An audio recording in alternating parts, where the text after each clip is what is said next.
வணக்கம், நான் நிற்கிற மெக்கானிக் சதீஷ்குமார் பேசுகிறேன். இப்போ இதில் பார்த்தீங்கன்னா நம்ம நிறையா வீடியோ போட்டுகிட்டு தான் இருக்கோம் அணிலை பற்றி. இங்கே பாருங்க, அணில் எப்படி கடிச்சிருக்கு பாருங்க. துண்டு உண்டு அணில் கடிச்சு அணில் இங்கே பாருங்க. அணில் வந்து இந்த மாதிரி தேங்காய் நார் கூடலாம் இங்கே தான் வந்து சேர்த்து வைக்கும், தெரியுதுங்களா?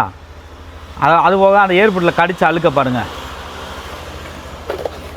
ஏர் ஃபில்டரை அணில் எப்படி கடிச்சிருக்கு பாருங்கள். இங்கே பாருங்கள். அதுபோக இந்த ஏர் ஃபில்டர் எப்படி இதாகிடுச்சு பாருங்கள். இங்கே பாருங்கள், அணில் வந்து தேங்காய் நாரெல்லாம் எப்படி கொண்டு போய் சேர்த்து வச்சுருக்கு பாருங்கள். அதுபோக இந்த வண்டி கச்சப் டீலக்ஸு நம்ம ஃபுல் சர்வீஸ் எடுத்துருக்கோம். இந்த வண்டியில் பார்த்தீங்கன்னா ஆப் ஆக்சலு வீல் ஆப் ஆக்சல் பார்த்தீங்கன்னா நம்ம கட் பண்ணி தான் எடுத்தோம். இங்கே பாருங்கள், ஆப் ஆக்சல் நட்டை எப்படி கட் பண்ணி எடுத்துருக்கோம் பாருங்கள். இது சாதா ஆப் ஆக்சலு. வாயை ரொம்ப புழக்கவும் இதை நம்மளால் கழட்ட முடியல, நம்ம கழட்டி தான் எடுத்துருக்கோம். அதே மாதிரி இந்த வண்டியில் பார்த்தீங்கன்னா ஏர் ஃபில்டர் வந்து நம்ம கழட்டவே முடியல. ஏர் ஃபில்டர் வந்து நல்லா ஜாம் ஆகிடுச்சு இந்த ஸ்க்ரூ. இதை நம்ம கட்டிங் மிஷினில் போட்டு அறுத்து தான் எடுத்துருக்கோம். இங்கே பாருங்கள், இதில் நம்ம எக்ஸ்ட்ரா வாசர் வச்சு இதை டைட் வச்சு விட்ருவோம். இந்த வண்டியில் பார்த்தீங்கன்னா இந்த வண்டி பட்ஜெட்டுக்குள்ளே கஸ்டமர் சர்வீஸ் பண்ண சொல்லியிருக்காரு. இந்த வண்டியில் பாருங்கள், 2 செட்டு பிரேக் ஷூவுமே மாற்றணும்.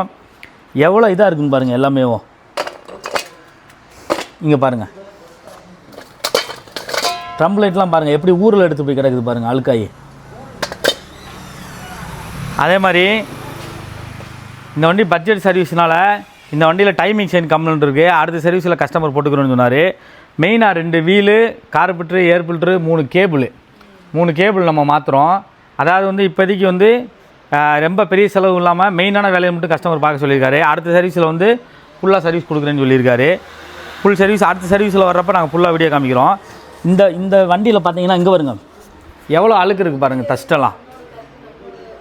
நம்ம ஏன் இதை சொல்கிறோம்னா, எப்போயுமே புது வண்டி மாதிரி இருக்கணும்னா நம்ம இந்த மாதிரி சுத்தமாக எல்லாமே க்ளீன் பண்ணி என்னென்ன தேவைங்கிறத பூசுன்றப்பெல்லாம் துண்டாக கட் ஆகிடுச்சு. இங்கே வருங்க பாருங்கள், wheel rubber, brake shoe, clutch, lever, இது எல்லாம் பிரேக் ஷூலாம் பார்த்தீங்கன்னா சாதா பிரேக் ஷூ தான் போட்டிருக்காங்க. இது வந்து சாதா பிரேக் ஷூ தான், என்ன கம்பெனினே தெரியல அது. அதே மாதிரி கேபிள் எல்லாம் மாற்றுறோம். இன்னொன்று என்னென்னு கேளுங்க, புது வண்டி எப்போயுமே புது வண்டி மாதிரி இருக்கணும்னா நம்ம கம்பல்சரி எல்லாமே தேவையான புது பொருள் போட்டு கம்ப்ளீட்டாக க்ளீன் பண்ணி போட்டால் தான் வண்டி நல்லாயிருக்கும்.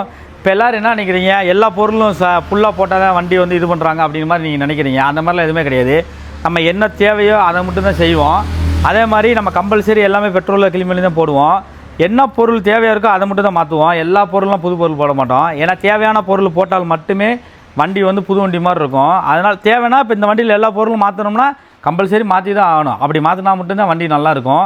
புது வண்டி எப்போயுமே புது வண்டி மாதிரி இருக்கணும்னா நம்ம கம்ப்ளீட்டாக க்ளீன் பண்ணி சுத்தமாக மாட்டணும். அப்படின்னா தான் வண்டி நல்லாயிருக்கும்.